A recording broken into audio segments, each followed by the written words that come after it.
Jesus said to his disciples, "Be watchful, be alert. You do not know when the time will come. It is like a man traveling abroad. He leaves home and places his servants in charge, each with his own work, and orders the gatekeeper to be on the watch. Watch, therefore. You do not know when the Lord of the house is coming, whether in the evening or at midnight or at cockcrow or in the morning. May he not come suddenly and find you sleeping. What I say to you, I say to all. Watch." The Gospel of the Lord. Praise to you, Lord Jesus Christ. Well, good morning. We begin another church year, a liturgical year. We find ourselves in the Gospel of Mark, which is the Gospel will be used, which is cycle B, as it's called. And most importantly, we begin the Roman Missal, the third edition of the Roman Missal. Many of the parishes have been spending time in reflection, in prayer, and as we begin today, actually as early as we do this morning, we probably are one of the first who will be saying this Mass, except for those who have done the Vigil Mass the night before.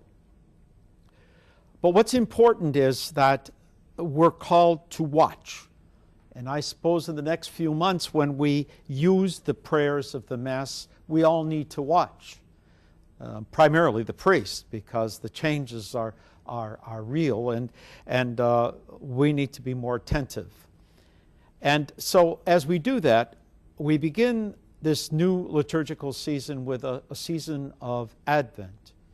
You notice in front of us this morning is the Advent wreath that we will say a blessing over as the final prayer of the general intercessions this morning, and also the icon of Mary. That icon of Mary is known as Our Lady of the Sign, and in many ways is a symbol of the Advent season as Mary bore her son Jesus. Mary and John the Baptist, as we will hear next week, are really two central figures in this Advent season. And as we gather together, it's really an exciting time.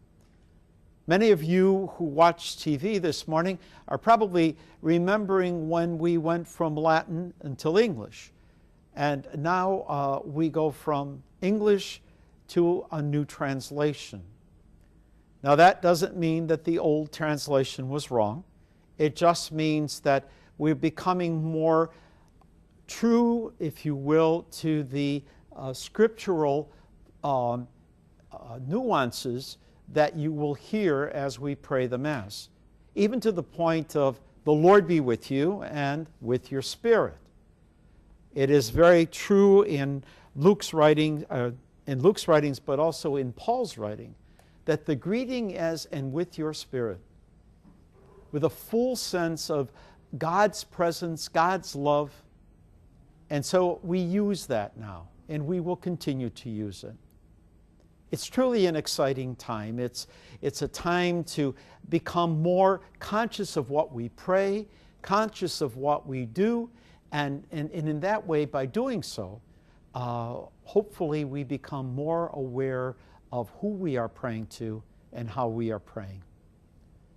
May God bless us as we begin this new season, Advent, entering into the season of Advent and Christmas and so forth. But we are to watch, as the Gospel of Mark tells us tomorrow. Watch and wait and be careful and know that Christ is coming, that Christ's presence is among us, and that we need in all of our ways to realize His power and His presence in our life. May God bless you.